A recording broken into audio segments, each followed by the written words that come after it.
तो दोस्तों, क्या आपको पता है हिटलर यहूदियों से कितनी नफरत करता था? इस बात का अंदाज़ा यहाँ से लगा लें कि हिटलर ने अनाउंसमेंट की थी पूरे जर्मनी में, अगर कोई ज्यू यहूदी घर से किसी भी काम के लिए, इवन डेट के वॉक करने के लिए भी निकलता है, तो अपने साथ एक कुत्ता लाजमी रखेगा। अब इस कुत्ता रखने की वजह ये थी ताकि आम शहरी और कुत्ते में फ़र्क किया जा सके और पहचाना जा सके कि आम आदमी कौन-सा है और यहूदी कौन-सा है। फिर उसके हिसाब से यहूदी के साथ उस किस्म का बर्ताव किया जा सके। तो दोस्तों, आज मैं आपको इस वीडियो में बताऊँगा हिटलर इतनी नफ़रत क्यों करता था और इतनी नफ़रत करने की वजह क्या थी? और जब इतनी नफ़रत ही करता था तो उसकी जो अपनी महबूबा थी वो यहूदी थी और उसने उससे मोहब्बत क्यों की?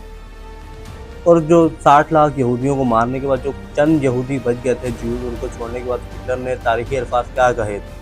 तो इस वीडियो में बने रहिएगा, मैं आपको आज बहुत ही ज़्यादा इंटरेस्टिंग फैक्ट्स बताऊँगा हॉलोकॉस्ट के हवाले से। तो दोस्तों, आज से 80 साल पहले बर्लिन में एक खुफिया मीटिंग हुई जिसमें हिटलर के आला अफ़सरान जो 15 टॉप के लीडर्स थे उनकी एक मीटिंग थी, जिसकी सदारत रेनहार्ड हाइड्रिच कर रहे थे, जो कि नाज़ियों के जो लीडर्स थे उनमें से एक लीडर थे। तो दोस्तों, अब इस मीटिंग में जो कुछ डिस्कस किया जा रहा था वो ये था कि जब जिस दौर की मैं बात करूँ उस दौर में जर्मनी पे क्राइसिस थे, इन्फ्लेशन थी और इसका ज़िम्मेदार भी वो यहूदियों को समझते थे। तो बस अब वो यहूदियों से फाइनल जो है खात्मा चाहते थे और उनसे निजात चाह रहे थे, बस इस चीज़ को लेके डिस्कस कर रहे थे। तो दोस्तों, आपने कहीं न कहीं तो इंटरनेट पे सर्चिंग में कहीं न कहीं या किसी दोस्त के मुँह से हॉलोकॉस्ट का नाम सुना होगा।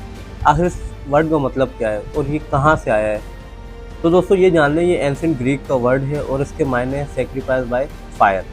तो दोस्तों, 19033 से लेके 1945 तक हिटलर के पावर में आने से लेके वर्ल्ड वॉर 2 के ख़त्म होने तक तकरीबन हिटलर ने 6 मिलियन से ज़्यादा यहूदियों को कत्लेआम कर चुका था।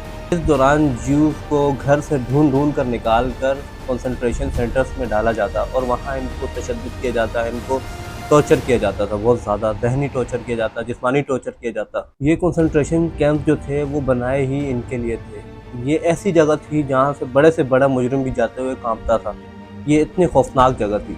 मेरी तरह भी आप लोग भी क्यूरियस माइंड होंगे, आप भी अब ये सोच रहे होंगे यहूदियों ने आखिर किया क्या था? मतलब क्या ऐसा जुर्म किया था या जर्मनी के साथ ऐसा क्या बुरा किया था कि नाज़ी जो थे इतनी नफ़रत करते थे, इतना बुरा सलूक करते थे। तो दोस्तों, इसकी एक बड़ी वजह ये थी, जो नाज़ी थे वो ये मानते थे कि जीसस क्राइस्ट को सूली पे चढ़ाने में इन्हीं का काम था, यही वो लोग थे।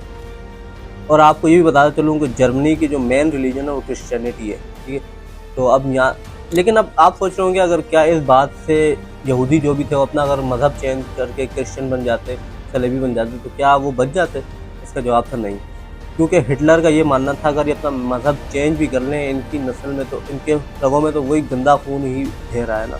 और हिटलर जो है यहूदियों को एक बहुत ही निचले दर्जे की गिरी हुई कौम समझता था। दोस्तों, इस हद तक नफ़रत की जाती है, जो फर्स्ट वर्ल्ड वॉर में जर्मनी को जो शिकस्त हुई थी उसकी हार का ज़िम्मा भी लोग यहूदियों पे डाल रहे थे। उस वक़्त जो नाज़ी थे वो यही समझते थे कि हमारी हार के ज़िम्मेदार हैं वो भी यही यहूदी ही हैं।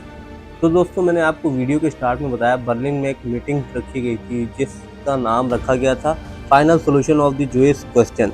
अब दोस्तों, यहाँ जो है यहूदियों की बर्बादी का टाइम शुरू होता है। घरों से पकड़-पकड़ के यहूदियों को निकाल के घसीट कर कंसंट्रेशन सेंटर लाया जाता है। अब यहाँ जो उनको लगता था कि ये जिस्मानी कमज़ोर है, ये बूढ़ा है, बच्चा है, तो वो उसको पहले ही गैस चेंबर में ले जाके जहरीली गैसेज़ से उनको उसी वक़्त एट अ टाइम मार देते थे।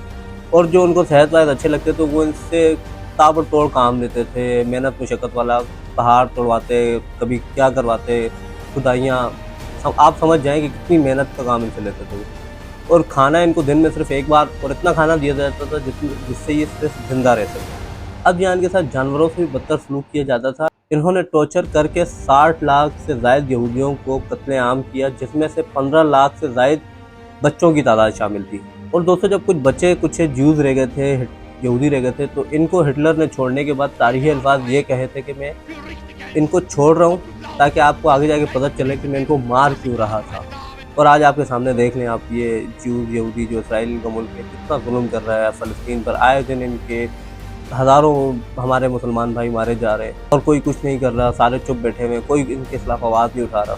दोस्तों, आपको एक मज़े का फैक्ट बताऊँ, अगर आज की तारीख में आप जर्मनी जाते हैं और वहाँ के लोगों से मिलते हैं, तो अगर आप लोगों से राय लेते हैं कि हिटलर हीरो था या ज़ालिम था, तो लोग, आज के जो लोग हैं, वो हिटलर को ज़ालिम समझते हैं।